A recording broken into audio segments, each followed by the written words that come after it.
meu nome é Tainá, eu sou a fisioterapeuta oncológica aqui da Vita Fisioterapia e hoje a gente vai falar um pouquinho sobre o que a gente faz quando a paciente chega no consultório com uma queixa de linfedema. Então a gente está aqui com a Vivian e a Vivian chegou no consultório falando: tô sentindo meu braço direito mais inchado que o esquerdo. Então o nosso primeiro passo é fazer o que a gente chama de perimetria. Então, eu vou fazer algumas marcações nos dois braços da Vivian. Começando pelo braço que ela tem a queixa, que é o braço direito. Eu vou marcar bem aqui na dobrinha do braço. Vai ser o nosso ponto zero. Então, fiz uma marcação aqui. E agora eu vou fazer 3 pontos para baixo. Então, com a minha fita métrica, eu vou marcar 7 centímetros para baixo. Depois, 14 centímetros para baixo. E, por fim, 21 centímetros. Então, o ponto central e 3 pontinhos para baixo. E eu faço a mesma coisa para cima. 7 centímetros. Eu marco 14 centímetros. E eu marco 21 centímetros. Faço isso do lado direito. Faço isso também no braço esquerdo. E então, faço as medidas. Eu pego a minha fita métrica e vejo quantos centímetros deu no ponto 21. Eu vou ter uma tabela aqui do meu lado e vou anotar.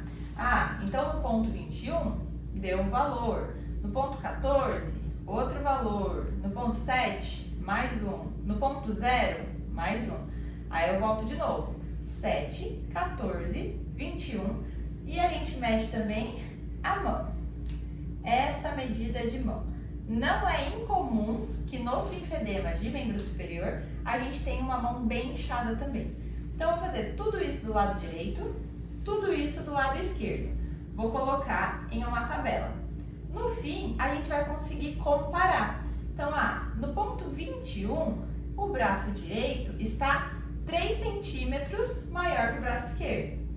No ponto 14, aqui embaixo, o braço direito está 5 centímetros maior que o braço esquerdo. E assim a gente consegue ter uma comparação e decidir também quais são os próximos passos. Então, se eu observo que a diferença de volume de um braço para outro é pequena, eu tenho a possibilidade de fazer uma drenagem linfática e pedir para ela usar uma braçadeira compressiva. E observar. Quando ela voltar, a gente faz novamente a perimetria e avalia. Se eu vejo que a diferença de um braço para o outro, é muito maior, a gente pode lançar a mão do enfaixamento compressivo e aí fazer toda a terapia complexa descongestiva.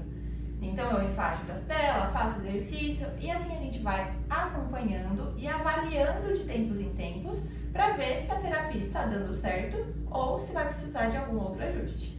Então eu avaliei essa paciente e a gente decidiu que faria a terapia complexa descongestiva, que consiste na drenagem do braço que está edemaciado com linfedema, o enfaixamento compressivo do braço e, por fim, as atividades físicas com o enfaixamento.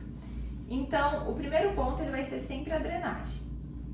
A drenagem, a gente começa drenando pela parte que a gente chama de proximal, que é mais perto do tronco, e a gente vai drenando também para a parte distal. Então, quando eu vou drenar o paciente, a gente começa soltando todos os linfonodos da axila, fazendo movimentos de compressão e bolinha. Deixa eu mostrar aqui para ficar mais fácil. Mas é feito na axila, aqui na região da dobra do cotovelo e aqui no punho. A gente aperta e roda de forma bem lenta, sem pressa nenhuma a drenagem. Então, libera todas essas cadeias de linfonodo e aí faz drenagem linfática do braço, a drenagem linfática do antebraço e a drenagem linfática de mãos e dedos também. Sempre jogando tudo para cima e liberando novamente linfonodos. A gente faz todo esse processo. Além da drenagem linfática manual, a gente também tem a possibilidade de fazer a drenagem linfática com máquina. Qual que é a diferença? Nenhuma. As duas drenagens funcionam. Depois da drenagem linfática, a gente vai para o enfaixamento compressivo. Então, eu vou mostrar aqui para vocês como que a gente vai fazer passo a passo desse enfaixamento e como funciona. O primeiro passo sempre é hidratar o braço que será enfaixado. Importante que essa pele esteja bem hidratada, porque o enfaixamento ele fica no braço por até 3 dias. Então a gente hidrata bem. E quando estamos enfaixando de fato um braço com linfedema, eu também gosto de passar pomada de assadura, um hipogloss. A gente passa em todas as áreas de dobrinha. Então, aqui nessa região do cotovelo, no próprio cotovelo, no punho e principalmente nos dedos. Então, passa em todas as dobrinhas dos dedos, da mão, para que não aconteça de ficar muito úmido e acabar machucando a pele dessa paciente. Então, tá com a pele hidratada. Segundo passo é usar a malha tubular pra gente proteger essa pele também. Aqui, nesse exemplo, eu não vou mostrar o enfaixamento de dedos, que a gente usa uma faixa um pouquinho menor. Vou deixar a mão dela livre. Mas, normalmente, no linfedema de braço, a gente inicia pelo enfaixamento de dedos, mãos e vai pro braço após. Hoje, a gente vai focar no enfaixamento apenas do braço. Então, malha tubular, que eu vou subir até o fim do braço dela. Pronto. Então, o nosso enfaixamento vai começar aqui, o punho e até lá em cima. Uma vez que a malha já está colocada, a gente vai proteger essa pele com mais uma camada, que vai ser uma camada de algodão. Em alguns casos, a gente pode também usar uma espuma, mas a espuma muitas vezes é um material muito mais caro. Então, a gente aconselha o paciente a comprar o algodão, que ele pode ser reutilizado algumas vezes em alguns enfaixamentos. Então, eu sempre oriento, estamos usando algodão, a senhora vai ficar com esse enfaixamento no braço por alguns dias. Quando for tirar o enfaixamento, enrola o algodão novamente e guarda. Traz de novo pra mim, que a gente usa o mesmo algodão no próximo enfaixamento, tá bom? Então, uma vez que a pele já tá protegida, já passamos o hidratante, passamos a pomadinha de assadura nas dobrinhas, principalmente se tiverem muitas dobrinhas por causa do inchaço, ficar bem atento. Colocamos a malha tubular e protegemos a pele com o algodão, a gente vai pro enfaixamento de fato. A faixa do enfaixamento é uma faixa que a gente chama ela de baixa elasticidade. Então, a gente consegue esticar ela, mas não muito. Então, novamente, hoje a gente vai deixar as mãos livres. No próximo vídeo, eu mostro pra vocês como a gente faz o enfaixamento de mão e dedos. Hoje a gente vai começar só pelo punho. Vamos enfaixar só braço. Então, eu peço pra paciente apoiar a mão no meu ombro, que fica mais fácil pra ela, que não fica aguentando o próprio braço, e pra mim também. E a gente vai enfaixar esse braço em X.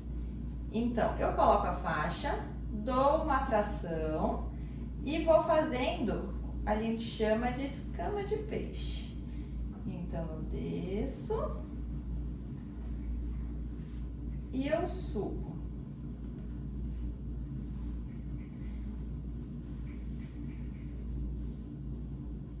Eu desço e eu subo. Depois eu vou tirar uma foto e mostro para vocês mais de perto como que fica a trama desse enfaixamento, que parece de fato uma escama de peixe.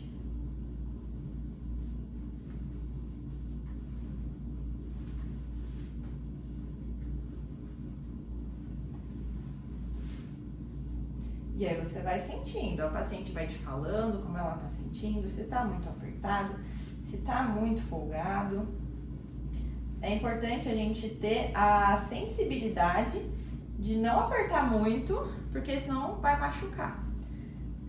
A gente não pode garrotear isso na pele do paciente. Ó, a gente aqui tá chegando perto do cotovelo. Essa paciente precisa conseguir dobrar o braço, porque, novamente, ela vai ficar com esse enfaixamento por alguns dias. Se ela não conseguir dobrar o braço, a gente errou. Então, pode segurar aqui. Ó, fizemos com essa faixa, a gente enfaixou o antebraço. Com Com outra faixa, a gente vai enfaixar o restante do braço dela. Com outra faixa, então, a gente vai continuar enfaixando o braço dela. Lembrando de quando passar pelo cotovelo, novamente, deixa essa faixa um pouquinho mais soltinha para que essa paciente consiga movimentar o braço, porque senão não vai dar certo. Ela vai tirar o enfaixamento para conseguir viver a vida dela.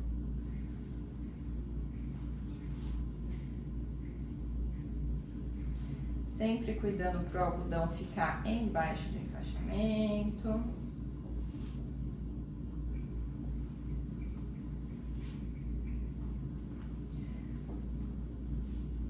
Pessoal, nem sempre a gente vai usar apenas 2 faixas para enfaixar o braço dos nossos pacientes, tá bom? Tudo vai depender do tamanho do paciente. Tem pacientes muito maiores do que outros ou muito menores do que outros. E vai depender também do tamanho do edema dessa paciente. Então, no caso da Vivian, ela tá aqui só como nossa garota propaganda, não tem edema. Então, as 2 faixinhas que a gente usou deu pro braço inteiro. Já aconteceu de eu precisar usar 3 ou 4 faixas para enfaixar alguns edemas. Aqui a gente finalizou de enfaixar e eu tô grudando com a fitinha a ponta da faixa, para que ela não solte. Bom, então aqui tá grudado, o enfaixamento está feito e a Vivian consegue dobrar o braço e esticar o braço. Isso, é isso que ela precisa. Com certeza ela tá sentindo o braço apertadinho, mas ela precisa conseguir movimentar, que é parte desse jogo. Agora a gente volta a malha tubular para baixo e protege toda essa faixa. Com o braço enfaixado, vai passar em média 3 dias e precisa ter alguns cuidados. Pode abaixar o braço e descansar um pouquinho. Alguns cuidados com esse braço enfaixado. O primeiro deles é qualquer sinal de garroteamento. Então, se o paciente chega em casa, tá sentindo que os dedos estão ficando avermelhados, tá sentindo a parte de cima do braço avermelhada, tá sentindo formigamento, não tá se sentindo bem, a orientação é retirar o enfaixamento e ligar para físio ou voltar no consultório para que a gente possa reavaliar, certo? Outra coisa, ela vai passar 3 dias com essa faixa, ela não vai ficar 3 dias sem banho. Então, tomar cuidado para tomar banho. O que a gente orienta é colocar algum plástico, normalmente uma sacola plástica, aquelas que são maiores, e proteger com fita, em cima, embaixo, e evitar ficar deixando direto embaixo da água para que não entre e não molhe a faixa. Porque se molhar essa faixa, vai ter que tirar. Porque senão ela vai ficar úmida e pode acabar machucando por manter essa pele úmida por muito tempo. Outra coisa super importante também, esse enfaixamento funciona melhor se ela mantém as atividades físicas recomendadas. A terapia complexa descongestiva, ela fala sobre isso, sobre o paciente com o braço enfaixado fazer atividades físicas para conseguir levar todo esse líquido para cima e melhorar esse edema de braço.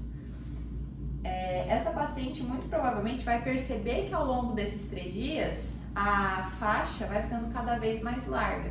Isso é um ótimo sinal. Significa que o edema está ficando cada vez menor e por isso a faixa está ficando um pouquinho mais larga. Em alguns casos a faixa até cai. E aí a gente orienta a passar de novo a faixa e fixar da maneira que conseguir, só para não tirar ela inteira. E é isso, pessoal. O enfaixamento, a primeira vez ele é feito em consultório, a gente orienta. Muitas vezes esse paciente volta várias vezes para o consultório para que a gente consiga refazer. Mas o que a gente faz com muita frequência também é ensinar o paciente e o familiar dele a como fazer esse enfaixamento, para que ele tenha autonomia de conseguir fazer todo esse processo em casa e sempre que precisar. Mas é claro, sempre seguindo na fisioterapia com as orientações e todos os cuidados necessários.